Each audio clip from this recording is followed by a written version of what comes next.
the U.S. ports were eerily quiet. After decades of relative labor peace, a strike gripped the nation's ports. The last time U.S. port workers walked off the job was 1977. The last time the ILA went on strike was when the International Longshore and Warehouse Union, a union at West Coast ports, supported it by allowing ILA members to go to the Port of Los Angeles to stop the unloading of diverted vessels. That's almost 50 years without a major labor dispute. The 2024 strike signaled a shift in the relationship between port workers and their employers.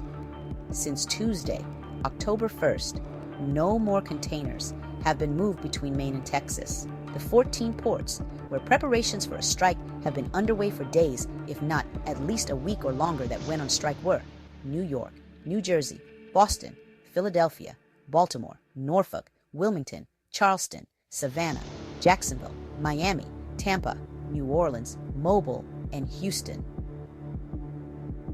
The goal: to demand a wage increase from the USMX, the organization that represents companies in the sector. Cargo ships laden with goods idled offshore, unable to unload. The normally bustling ports, gateways for international trade, ground to a halt. The reasons for the strike were clear. The ILA is North America's largest longshoremen's union, with roughly 50,000 of its 85,000 members, demanded better wages, improved benefits, and protection against the looming threat of automation. They argued that their hard work and long hours were essential to the nation's economy. These workers faced difficult conditions. They often worked long shifts, exposed to the elements and the inherent dangers of a busy port.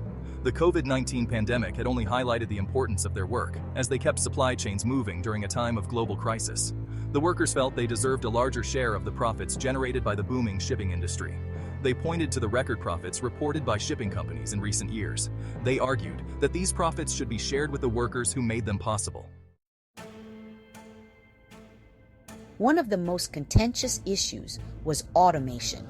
Shipping companies, eager to cut costs and increase efficiency, had been investing heavily in automation technology. Port workers feared that these investments would lead to widespread job losses, replacing skilled workers with robots and automated systems. The ILWU demanded guarantees that automation would not come at the expense of their jobs. They sought retraining programs and protections for workers who might be displaced by new technology.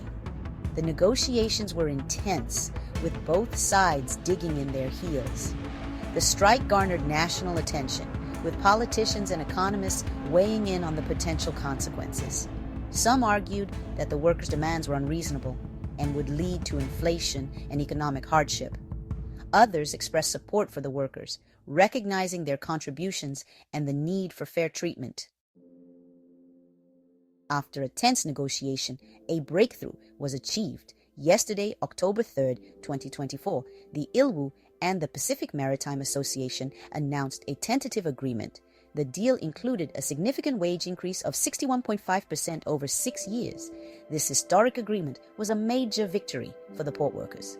It represented one of the largest wage increases in recent U.S. labor history. The dock workers on the east coast of the United States and the Gulf of Mexico, represented by the International Longshoremen's Association, ILA union, reached a preliminary agreement with the USMX, the employers' association representing shipping companies, effectively ending their strike. The ILA announced in a statement that they have reached a tentative agreement on wages and agreed to extend the master contract until January 15, 2025. Effective immediately, all current labor actions will cease, and all work covered by the master contract will resume, the union added.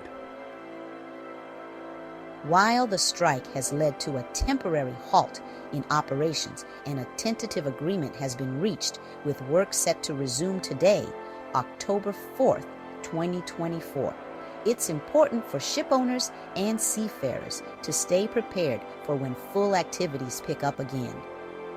At IM Global Solutions, we specialize in providing documentation services for ship owners and seafarers. Stay connected with us on Facebook, Instagram, and YouTube at imglobal.solutions for updates and tips on navigating maritime documentation. Don't forget to subscribe, give us a like, and hit the notification bell so you don't miss important news in the industry. Operations at U.S. ports resume today, October 4th, 2024.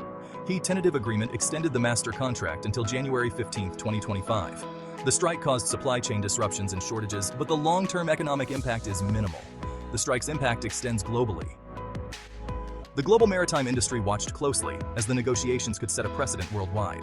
The strike highlighted the vital role of port workers. Companies like IM Global Solutions play a key role in ensuring that ship owners and seafarers have the necessary documentation to keep maritime operations running smoothly. Thank you for watching.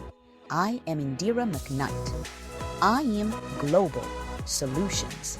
Global connections. Reliable solutions.